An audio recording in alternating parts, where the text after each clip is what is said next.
This is our pal, like actual pal, like in the good frame, good frame. Pat DeMarco. What's up, bud? Not too much. Had a busy weekend.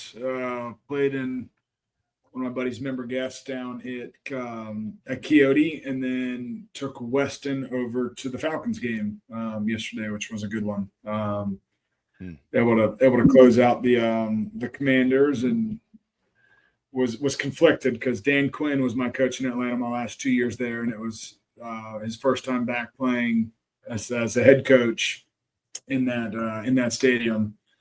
But my Falcons pulled through. Debo had a big game. Weston had a blast. Left at 8 a.m., got back at 8 p.m. Hopefully he's grateful. I'm sure he is. But it was a good game, and then obviously the Gamecocks pulling through this weekend, winning big was just icing on the cake. Did they give you the 5-star treatment, put you up in the suite with the lobster and all that stuff, or they most of these NFL teams are getting a lot better with like their legends community, so former players. So what they do is I went and did an appearance. So during the first quarter, I went and mingled in one of the suites with some of the truest execs, and in that they give you tickets to the game, give you a parking pass, and they actually pay you a little bit too. Whoa! So so it was worth the trip, and then obviously with them winning, it just made it all the better. It's a sweet. I know you were at the Virginia Tech game. They did a great job with Mercedes-Benz. It's a great stadium. Hoping that say it again. It's incredible. Yeah, it's unreal. Not a bad seat in the house. We were like 35-yard line in one of the club levels, all you can eat food. Me and Weston absolutely pigged out. Made sure I worked out this morning because I needed to. But always fun to head back. It's very, very deflating when you get home from a road trip and you step on the scale, isn't it? Yeah, we don't have a scale in the DeMarco household anymore. I used to have to step on that thing all the time. Now it's if I just look down and I see a big old belly, I'm like, all right, time to work out. It's a fair way to look at it. Yeah, Mike's probably spent as much time, way more time in there than any of us combined. Being an Atlanta resident, Mike knows the ins. He's always in the suites over there. He's down there calling plays. Yeah. Oh yeah. It's pretty big. Him and Blank, they go way back. Yeah, I did for a couple years. Coy Wire, Pat. I'm sure you guys. Yeah, no Coy. Yeah, Coy and I did the post game show for a couple years there. So we were up in the radio suite doing that. It's good times. Coy was Buffalo, and then he finished up in Atlanta, right? Correct. Linebacker. Yeah. Coy's a good dude. Yeah, he was around a decent amount when I was playing there. I figured you guys crossed over. He's now a CNN sports anchor. Believe that? Yep. Yeah. They have those?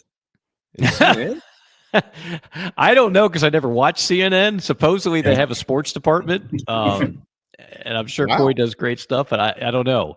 Like CNN used to be legit. Remember CNN SI? That was like a big deal. They were a factor. I don't know what they do now. Well, I'm sure whatever Coy does, Coy's great. Coy's good. Yes, really good at it. I'm sure he crushes. Pat got us back on track there. I like that. That's like, man, I got to make some money today. At some point in time, we got to get out of this mess. All right. Well, on that note, Pat, Carolina back in the win column with a 35-13 victory over the Wildcats this weekend. So one of the trends held true.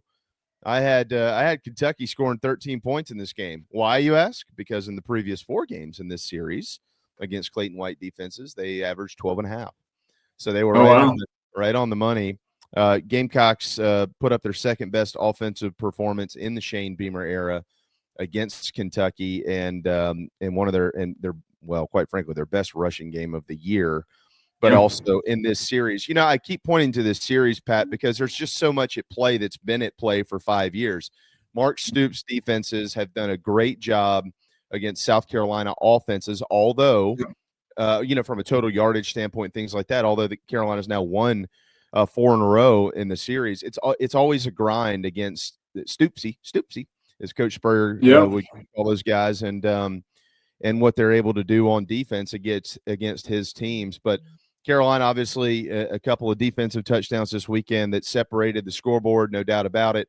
And then they had over a 9-minute drive just to kind of rub their face in it. They could have scored there at the end, really, if they wanted to, but they chose to just run the clock out. So, anyways, 35-13. It was 28-10 at halftime. Your overall thoughts on the ball game?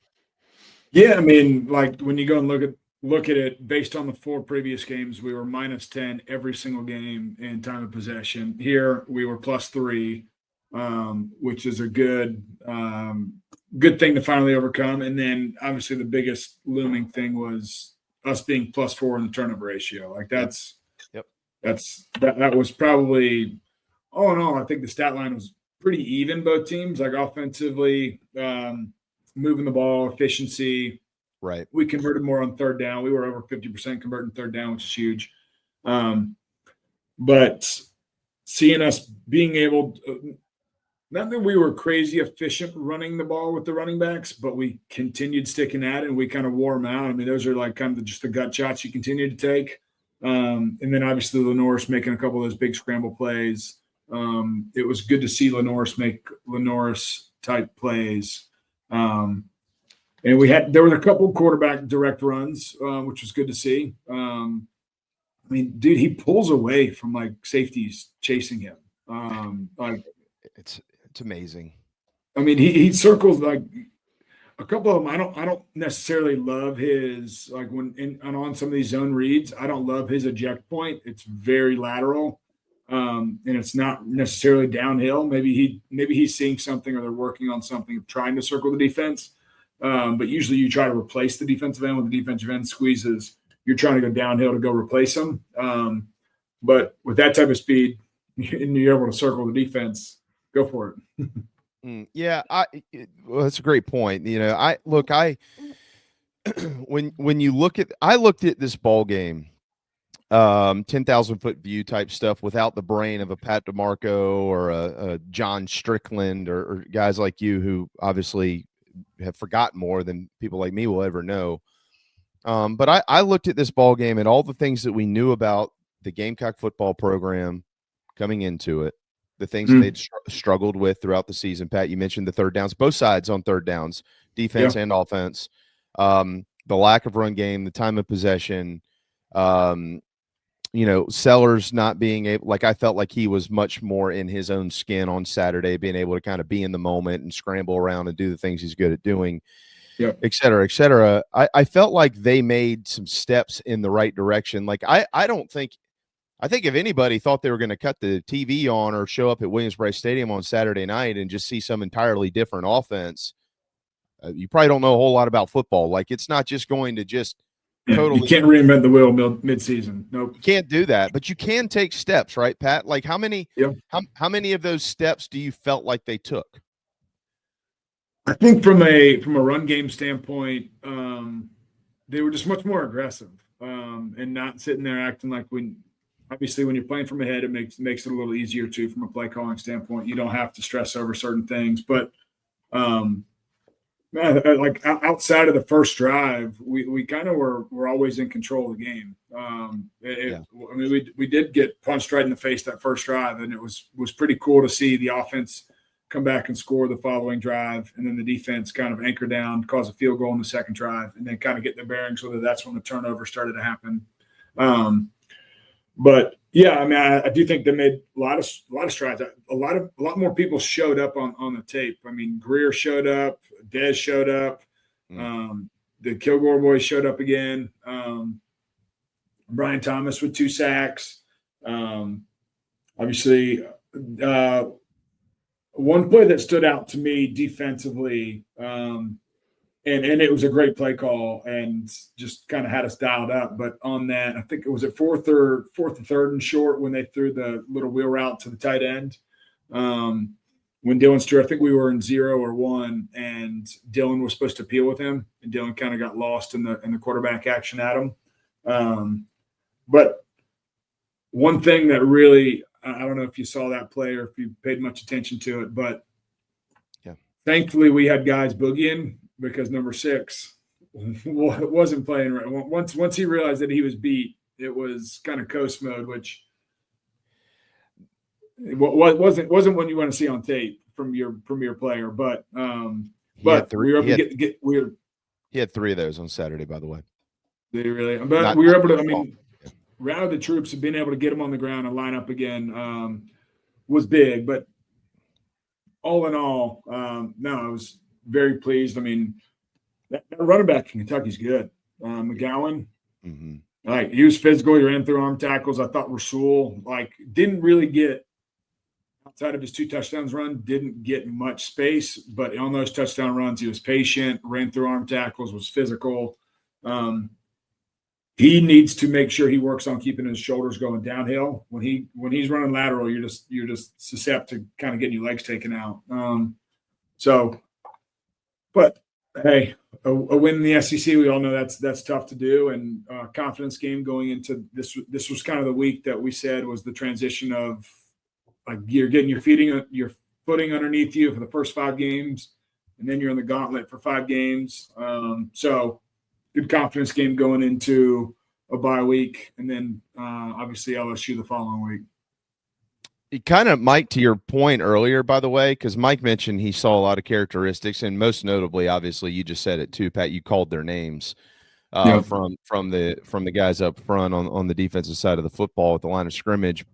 But after the first 2 drives, you brought up the busted play there, and then obviously give Kentucky a lot of credit on that opening drive. After that, Carolina allowed 90 yards of total offense the rest of the game. Yeah, I mean, they totally shut it down.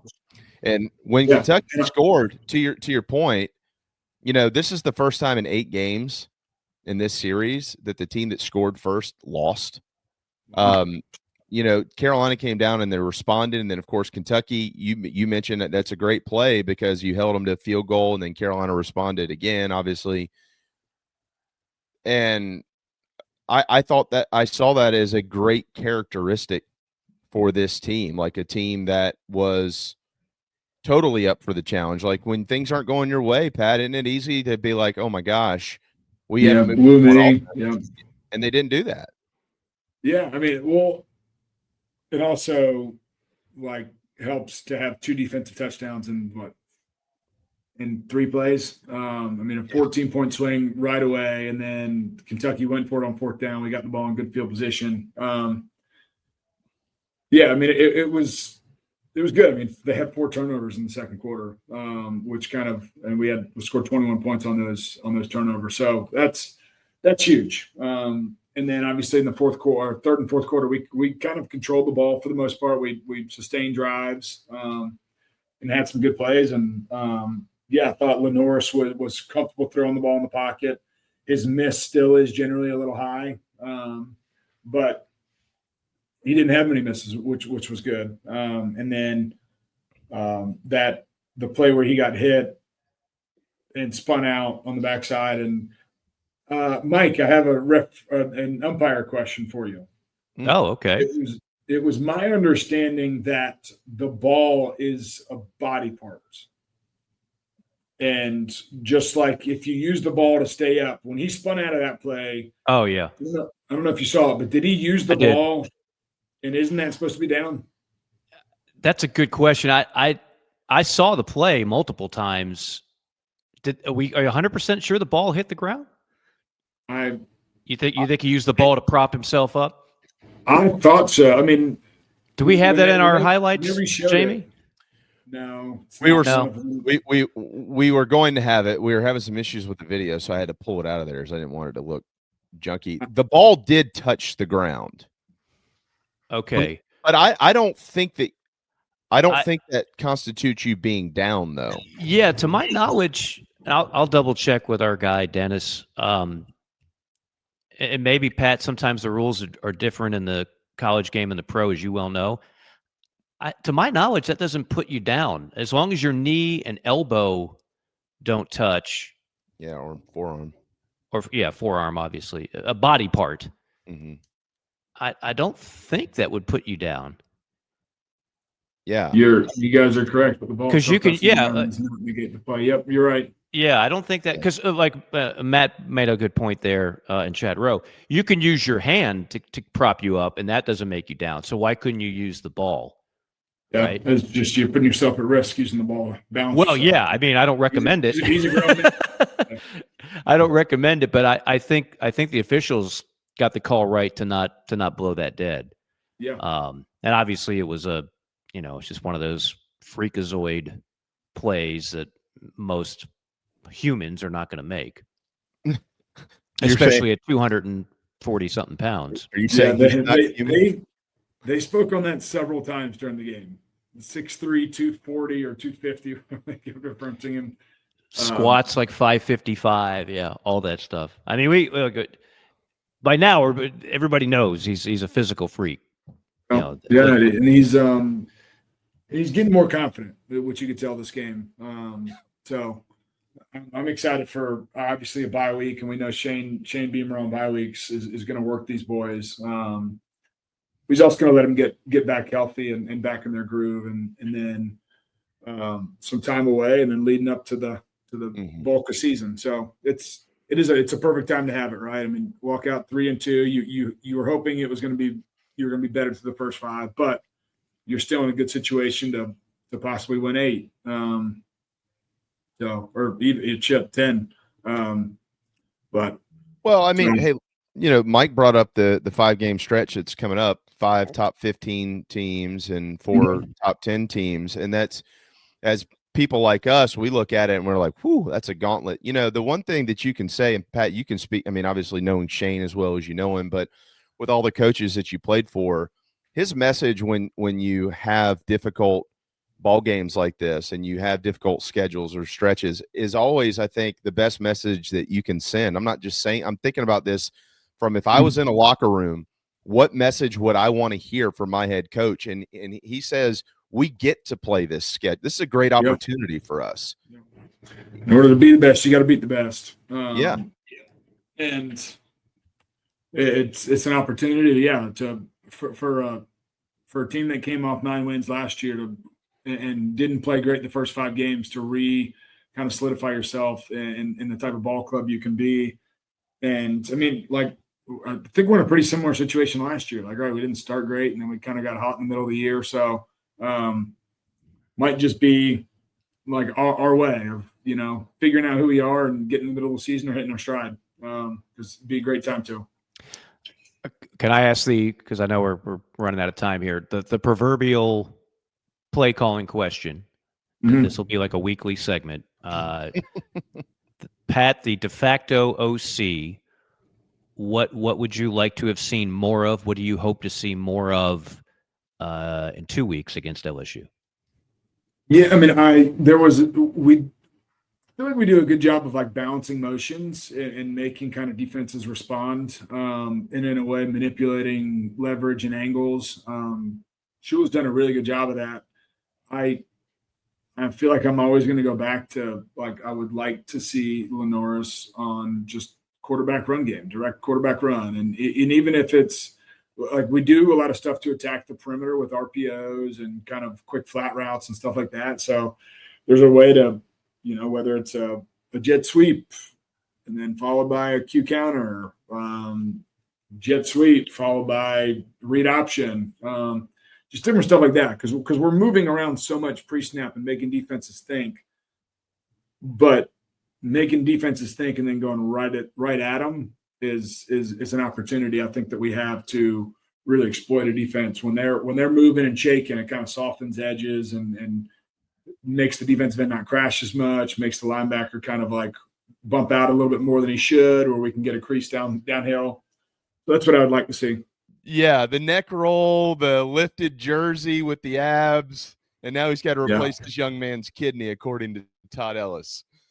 I did not have the luxury of having my jersey rolled up. There would have been a gut hanging out there.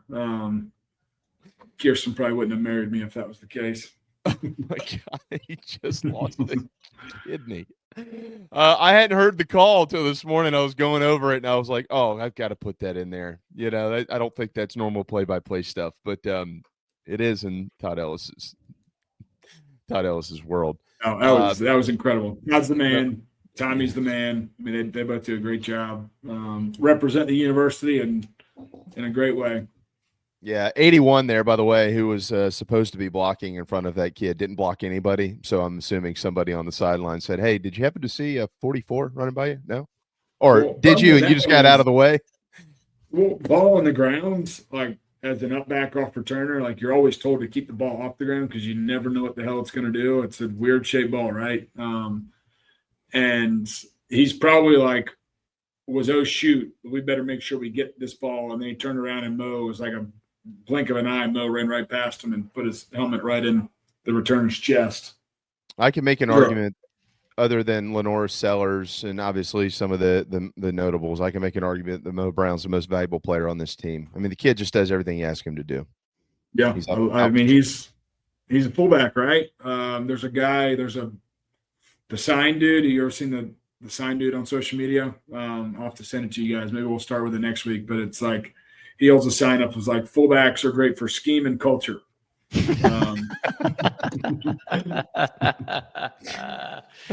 Jacob Hester, I'm sure. Jacob. Yeah, I love listening to him on Sirius XM. I mean, he's another guy, like, he wasn't a big time recruit, and just they were trying to find. Saban believed in him. He was one of the few, and obviously he had a great career. But there's that whole kind of mantra, like, fullbacks are people too. Let's make sure they avoid extinction. Like when I get my charts ready to call a game, I have all these running backs, and I've got a lot of teams that don't even have a fullback. It's just tight ends and running backs. Nobody runs like 12 personnel anymore, or 21, 22. Yeah. Nobody. It just doesn't exist, and I'm sure it drives you crazy too. When I'm calling a game or watching a game, it's like third down, fourth down in inches. Not only is there not a fullback in the game, but they're in the shotgun all the time. Yeah, Tush Bush kind of, in essence, is like fullback belly. But it is weird. I mean, I've been asked several times, like, is the fullback ever going to make its way back? And I'm like, look at the playoff teams in the NFL over the last 10 years. Over 50% of the fullback teams or teams that make the playoffs have a fullback on their roster. That's short yardage, goal line, that's special teams. That's being able to run the ball. That's 4-minute offense, right? Closing out a game. All that stuff. So, viva la fullback. Where have all the fullbacks gone? Yeah, it's a great tune, by the way. It's a great song. Where have all the fullbacks gone? It's a great tune. Pat, we'll let you run. Any hints on Wednesday morning's guest? It's a recent Carolina grad who's playing in the NFL nowadays. So a name that people are familiar with. We actually recorded with him in season. Was so gracious to give us some time on his off day on a Tuesday. But side of the ball. Can you give us side of the ball? He's thrown a couple touchdown passes. That's all I'll throw out there. Thrown a couple. Yeah. So let you guys bake on that for a little bit. And kind of narrows it down. Yeah. Yeah. Sorry, I mean, it should be pretty obvious, right? Yeah. And we have to wait all the way to Wednesday to get to hear this guy. Yeah, you do. Think on it though. He threw a couple touchdown passes for the Gamecocks. Okay. All right. See you guys next week. Pat, thank you, buddy. Great to see you.